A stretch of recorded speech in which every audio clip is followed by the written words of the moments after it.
98 point or whatever percent brothers is surrounded in the worst population of where we at, because they know the Most High is not going to destroy His people with His wrath. He will never destroy our people with His wrath for other nations. They put it there for a reason. They put it there for a reason, because they know all the planes of 911 hit their destination, except for the one coming where? To the White House. No, it's already. They know that Satan know the scripture. They know the scripture. Let's put it here in Negroville. Just like in ancient Egypt, we were in the land of Goshen. Not one fly, not one frog went to Goshen. We was chilling, just watching what was going on. That's right. They get a beat down. Tornadoes bounce out there. Now, if we get too wicked, they'll bounce our way too. But Joplin, Missouri, do y'all know about the race wars in Joplin, Missouri in the early? They used to call Joplin, Missouri, God's country, because there wasn't no niggas there. Let's read some more. What we at? It's page 85 of the same book. What it say, Malcolm? Now we already down, y'all. We almost finna get out of here. We got about 5 minutes. Go ahead. We established 65 BC and also 70 AD. Right. The after the death of Christ. And this shows how Israel got into Africa. Over here on page 85, it says, E. Shurer wrote that Hebrewism was detectable by its inscriptions from the Egyptian border westward across North Africa to Mauritania. A.H. Godby says Jerome, 340 A.D. to 420 A.D., one of the four doctors of the church, wrote that the Jews were spread from the western extremity of Mauritania to India. Now, ancient Mauritania included parts of the territory on the Atlantic Ocean, Morocco, North Africa, right, and part of modern Algeria. So from the Atlantic Ocean, Northwest Africa, all the way to India, he said this is where the Israelites was dwelling. That was in 420 AD. Absolutely. So we on the four corners of earth, but hit that 2 Ezra 13, and it's going to clear it up for you, bro. It's going to let you know that first time we're talking about when he hit the earth doing his ministry, was put to death. And we're going to get handled in that 400-year period. And they came and they done it twice. Even when we went back down into Assyria, did 70 years there, and then got carried off here. And we've been here since 1619. That's right. 400. We coming up on our 400. It won't be 500. It could be 499, because Exodus tells us we did. It said, even though it said 400 years, it said we end up doing 430 total years. The Most High talking whole years, just like we do our birthday. If you 21 and your birthday December the 31st, you still 21 on December the 30th, ain't you? Yeah. That don't shorten the time. You can't say I'm 22 to when? December the 31st. So you can be 21, 11 months, and 30 days before the calendar flips over and you can say I'm another year older. What you got, Jay? There's another thing, too, on that Egyptian. We didn't do the whole 430 years in captivity, though. We came in there invited in, and then we, under the second Pharaoh, we became slaves. Absolutely. And then, two, Moses. Our sojourning.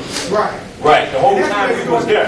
Right. It's going to count from the journey in. Right. But see, the prophecy says, 400 years of affliction. That's right. Genesis 15, 13. Right. If you in the book of Jasher, the hardship time, I think it's in Jasher 19, it's like 260 years or so. That we done in Egypt, but so that prophecy was more than Abraham spoke of was for our time. Right. Because we've been 400 years of affliction here. The chains is off our arms, but now they wrapped around our mind because we can't stay out of the penitentiary or off papers. Or off that tradition. Oh, absolutely. So we captive in the mind, which is greater for them than to bound us hand and feet. Because if we control it, then you're going to teach it to your children, they going to teach it to their children, and we keep y'all enslaved mentally. Let's finish reading this 2 Ezra, y'all. We got to close out after this. Go ahead. 2 Ezra chapter 13. Let's get the other half. Let's start at verse 29. Second Ezra, chapter 13, verse 29. Go ahead. Behold, the days come when the Most High will begin to deliver them that are upon the earth. So we see this is the gathering, the great gathering, 2 Thessalonians chapter 2 speak of as well. Jeremiah 3:14. The gathering of the saints. Go ahead. And he shall come to the astonishment of them that dwell on the earth. Yeah, they're going to be astonished. And one shall undertake to fight against another, one city against another, one place against another. And this same thing, wars and rumors of war, Matthew 24. Go ahead. One people against another, and one realm against another. And we talked about now supernatural has come in because we're talking about the realm of spirituality mixing now. Now we got supernatural things because it's open up. It says it's going to be open up to witchcraft. Craft shall prosper. This is why you see the David Blaines on the street. Because those were the same magicians that opposed Moses when he told Pharaoh, let my people go. And they magicians, he threw his rod down and came a serpent, they threw that down. That ain't nothing, Moses. We know them tricks too. Moses' rod ate thirds up and swallowed, they jumped back. Then Moses hit the water, frogs and flies come in. They say we can do that too. And frogs and flies, so they doubled up on themselves trying to prove something to Moses. Go ahead, man. Read on. Verse 32. And the time shall be when these things shall come to pass, and the sign shall happen which I showed thee before.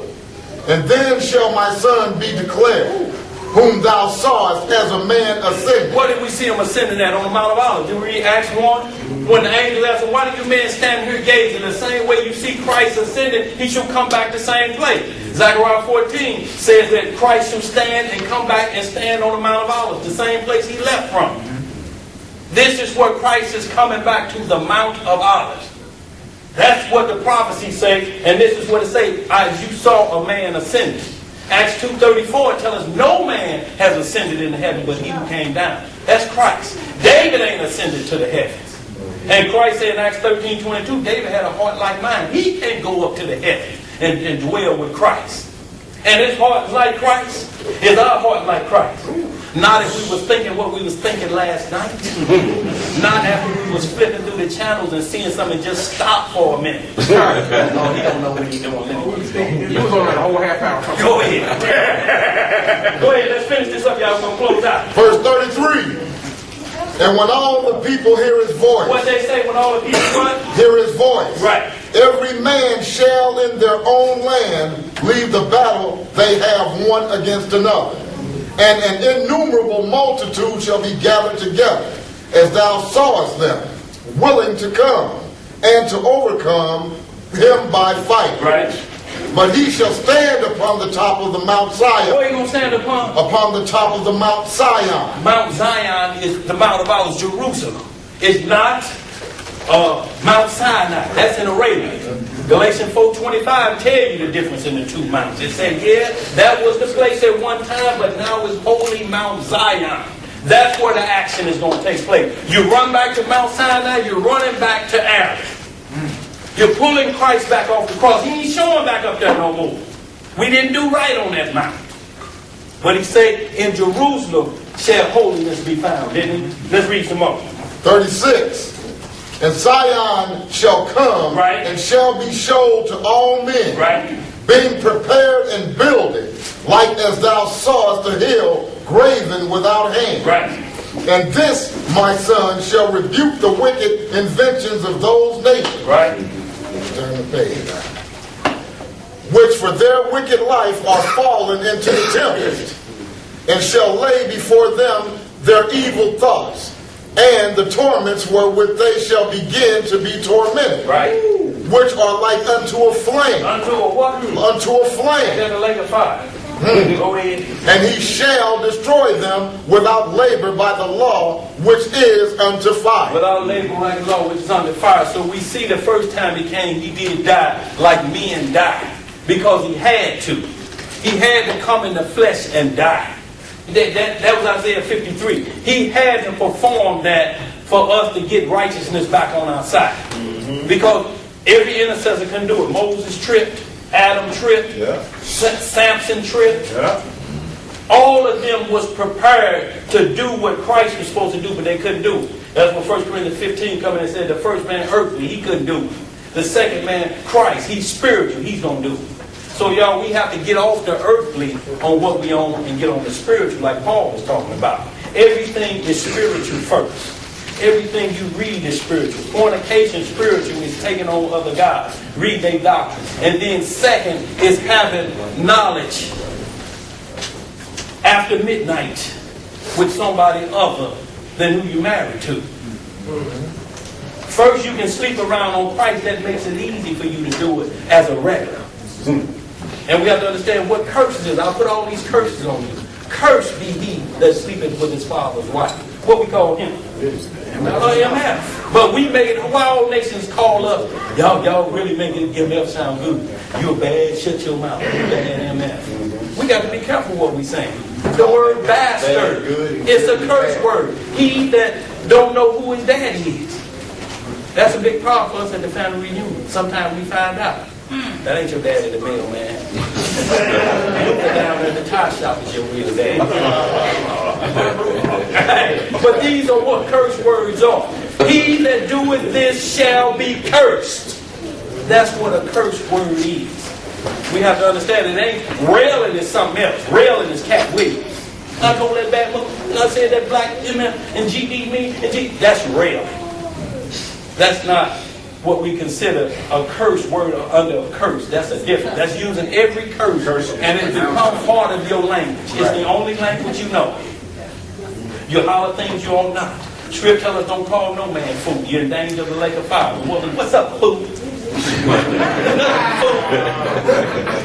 GD fool. GD God damn me. You want God to death. I put that on my children. Why you gonna put off what you did on your children? They don't deserve it. That was you that did that. You gonna put it off on your mama. Now do she deserve that? Been feeding your grown ring and you stand in the basement and you gonna put it on your mama. Hey y'all, we're gonna have to pick this back up next week. As y'all see, we lost it on a Sunday, but we'll get back to it next Saturday.